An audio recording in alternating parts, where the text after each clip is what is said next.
Classificação indicativa. Livre para todos os públicos.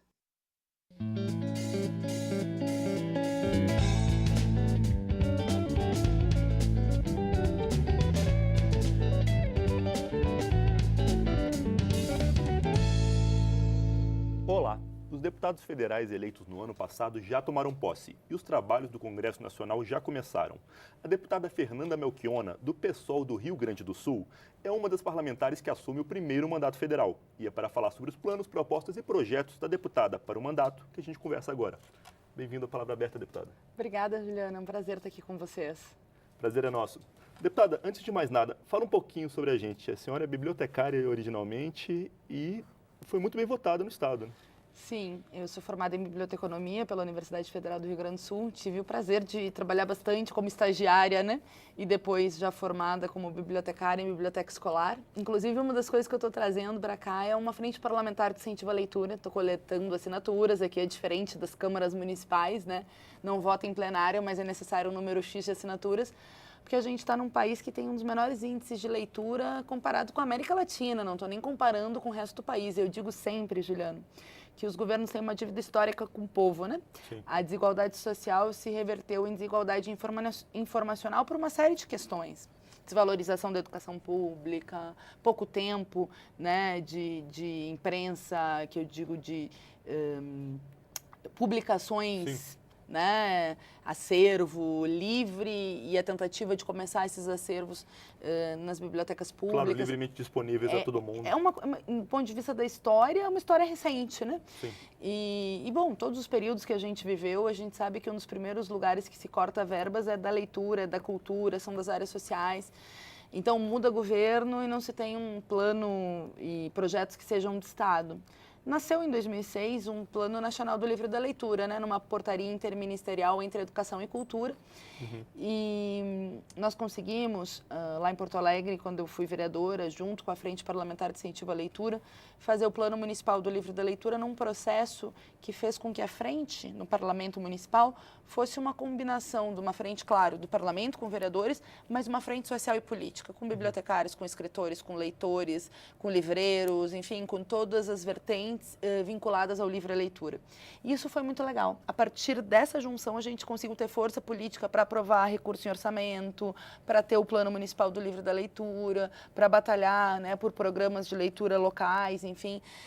Para que a questão deixasse de ser tratada como supérflua. Exatamente. No mínimo isso, e eu acho que é mais do que necessário agora, né? Claro. Em tempos de governo Bolsonaro, fim do Ministério da Cultura, tentativa de tirar verbas das áreas sociais e também da cultura e da leitura, eu acho que é fundamental. Veja, 50% das bibliotecas escolares no meu estado, que é Rio Grande do Sul, as bibliotecas escolares públicas não têm, 50% das escolas, perdão, não tem bibliotecas. Não, o último concurso lá foi 92 para bibliotecário. Você tem bibliotecas com goteiras, sem acervo, enfim. É uma experiência local do Rio Grande do Sul, mas eu sei que é uma experiência nacional. Eu imagino que a média nacional deve ser bem pior até. Bem pior. Então, a gente quer fazer com o Conselho Federal de Biblioteconomia, com todos os atores envolvidos com livre leitura, com escritores, com livreiros, com leitores, com professores, com mediadores de leitura, né? Para que a gente possa ter força aqui no parlamento e, sobretudo, nas ruas para mudar essa realidade. Bom, espero que a senhora tenha êxito, né? Ah, sim, eu falei da leitura e não falei da minha trajetória política. Eu sou do Por favor. PSOL, desde a fundação, né? Em 2003, quando a gente começou a formação do partido, justamente lá na reforma da Previdência, né? Sim, Anterior. Do Lula, que houve a expulsão da Luciana, da Heloísa, do Babá, do João Fontes, do PT, por serem coerentes e votarem contra a reforma. Eu era jovem, e comecei a construção do partido junto, colhi assinatura, a gente, né, participou desse processo de construção do novo partido contra a velha política. Em 2008, a juventude que fez lutas comigo na Universidade Federal, na qual eu fui coordenadora geral do DCE, participei da luta em defesa da educação pública, da universidade pública, a juventude que lutava, disse, a gente precisa ter representação política, concorra a vereadora. Confesso que demorei para querer, mas enfim, é uma luta coletiva, né? A gente tem que sempre estar à disposição aí para mudar a luta do nosso tempo. Então, 2008, meu primeiro mandato de vereadora, 2002 eu fui a mulher mais votada entre os vereadores, 2016, vereadora mais votada da cidade, né? Entre todos, homens e mulheres, justamente por encarnar uma luta a favor dos trabalhadores, da luta pela moradia, das mulheres, dos LGBTs, dos negros e negras, uma luta em defesa de uma sociedade sem preconceito. E a tradição do partido, né? Nossa terra lá da Luciana Genro, o Pedro Ruas, que o Robaina, né? O Robaina, que é o nosso Robaina, vereador, né? Agora lá. O partido tem tradição no Rio Grande do Sul. Tem bastante tradição no Rio Grande do Sul e eu acho interessante porque tem tradição e junta várias matizes de luta do povo de outras tradições. Veja, o Roberto Robaina, que foi fundador do PSOL, dirigente, agora é vereador na nossa cidade, a própria Luciano, o Alex, que é vereador e meu colega, a Karen, que assume no meu lugar, mas veio um Pedro Ruas, né, que foi... Montamos a primeira bancada do PSOL na Câmara Municipal, que veio da luta do Brizola, do nacionalismo radical, veio dessa origem. O Fúvio Petraco, que veio do PSB, um dos últimos, né, atos que fez na sua vida de luta, enfim, foi se filiar ao PSOL. Infelizmente, né, nós perdemos o Fúvio Petraco, porque já faleceu, mas, enfim, essa conjunção aí de matizes, de trajetórias de luta é muito importante para nós, né? O partido rejuvenesce a cada vez que uma parte aí da história da luta do povo se soma nessa ferramenta, porque é fundamental a auto-organização para que a gente possa enfrentar um sistema político que é muito apodrecido, é verdade, que tem uma lógica de funcionar para atender os interesses privados, de uma casta econômica e também política, mas que, infelizmente, nessa eleição, quem estava descontente acabou comprando gato por lebre, né? Eu digo sempre que o Bolsonaro e as suas ideias são o filho mais podre desse sistema político, né? Seja na forma de participar dos parlamentos, 28 anos, sem quase nada de produtividade, mas seja na forma de defender esse sistema político com mais repressão, com mais cerceamento das liberdades democráticas. Então, eu acho que para a gente construir uma nova política, é fundamental a auto-organização do povo, medidas de democratização, né, da política, como revogabilidade de mandatos, plebiscitos, enfim, formas que vão fazendo que a gente tenha mais povo, né, e menos Brasília no sentido dos prédios do poder, não do povo maravilhoso de Brasília, que tem vários lutadores aqui nessa cidade, né, inclusive hoje à noite quero dar um abraço no nosso deputado distrital, Fábio Félix, que está numa luta importantíssima em defesa do passe livre, enfim. Deputada, agora a senhora já chegou a Brasília já com a produção alta, né? A senhora já apresentou 4 projetos até o momento, é isso? É isso. Na verdade, alguns de autoria nossa e outro, um reaproveitamento de um projeto muito bacana. Que havia sido arquivado. Que havia sido arquivado da Luciana, da Luciana Genro, quando foi deputada federal, que passou em várias comissões, mas que, né, não chegou aí a plenário, e eu acho que é muito importante, que é a taxação das grandes fortunas, né? O Brasil é um dos países que tem uma carga tributária mais regressivas do mundo. Proporcionalmente, os pobres, os trabalhadores pagam mais impostos do que bancos. Imagine, a gente não tem a taxação, né, das grandes fortunas, embora esteja na Constituição desde 88, e ao mesmo tempo a gente vê um garrote, né, uma tabela do imposto de renda que não atualiza, né, para a população, para a classe média, claro, para os assalariados. Uma taxação baseada em consumo. Mas totalmente baseada em consumo, e aí obviamente não tem progressividade, porque o filho de um banco compra o açúcar com a mesma tributação que você compra o açúcar, então é uma lógica extremamente regressiva. Nós precisamos inverter isso, né? Porque quem tem mais tem que pagar mais, né? Veja, no Brasil a gente está vendo essas medidas do austericídio, que eu chamo desde o governo Temer e agora aprofundadas pelos primeiros anúncios aí do Guedes e da equipe ultraliberal do governo Bolsonaro, PEC dos gastos, do congelamento dos gastos públicos. Nenhum país do mundo viu isso, 20 anos de congelamento dos investimentos públicos.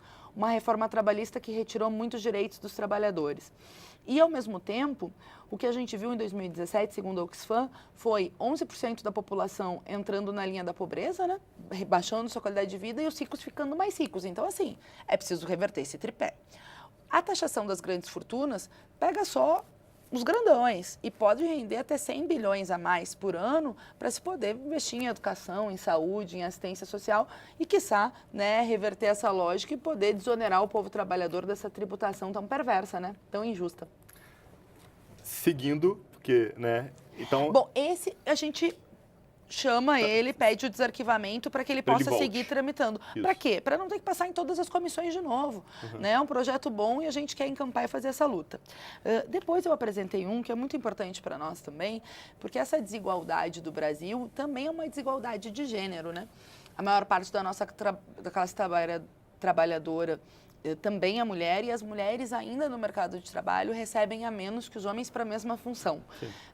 A última pesquisa mostra, né, da Oxfam, que as mulheres ganham 70% do que os homens ganham, 30% a menos. Por exemplo, para fazer a mesma coisa. Sim. Mulheres negras chegam a ganhar 43%, né? Mulheres negras graduadas em comparação com homens brancos graduados. Então, a gente tem uma desigualdade salarial muito grande. E o que acontece? A CLT fala de que tem que ter igualdade salarial para a mesma função no artigo 461, né, da CLT.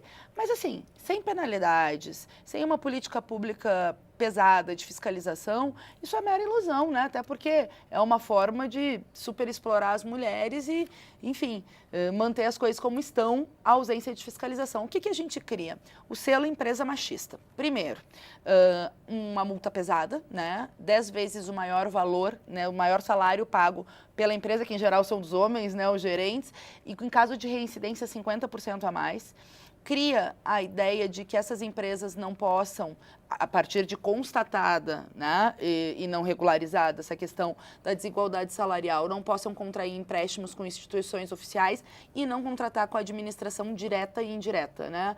Tipo um cadastro nacional de empresas machistas que inviabilizaria uma série de iniciativas que a empresa poderia fazer, e é uma forma de penalizar, portanto, e tentar garantir igualdade salarial, revertendo aí essa perversa desigualdade que nós ainda temos entre homens e mulheres. Então, selo empresa machista. Selo empresa machista.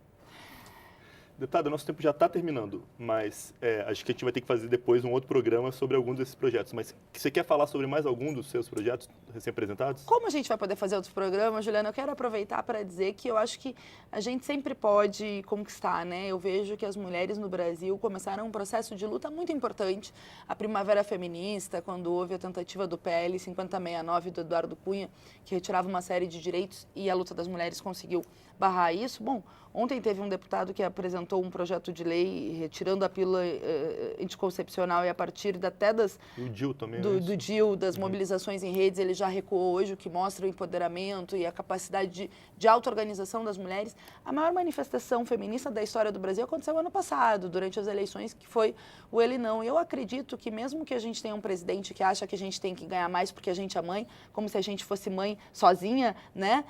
Seja uma fala extremamente machista, eu acredito na força da luta das mulheres. Se a gente lutar, construir um grande 8 de março agora, com as nossas bandeiras, um 14 de março, que é uma data fundamental para cobrar justiça para Marielle, nossa companheira, que infelizmente foi executada no Rio de Janeiro, e ainda hoje nós não temos justiça. Então, cobrar justiça e também honrar as lutas da Marielle, que era uma mulher da favela, uma lutadora pelos direitos humanos e sociais, contra as milícias e as organizações criminosas, enfim.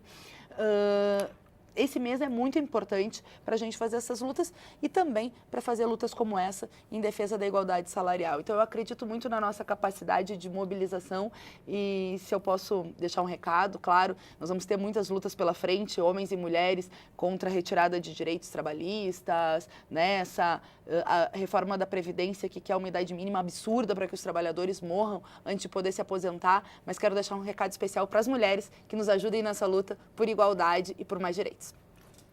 Muito obrigado, deputada Fernanda, pela sua participação no Palavra Aberta. Prazer te conhecer pessoalmente, agradeço muito, foi um prazer estar aqui com vocês. Prazer é nosso, deputada. Eu sou Juliano Pires, este é o Palavra Aberta. Você pode conferir esta e outras edições do programa no site câmara.leg.br/palavra aberta. A gente fica por aqui. Até mais.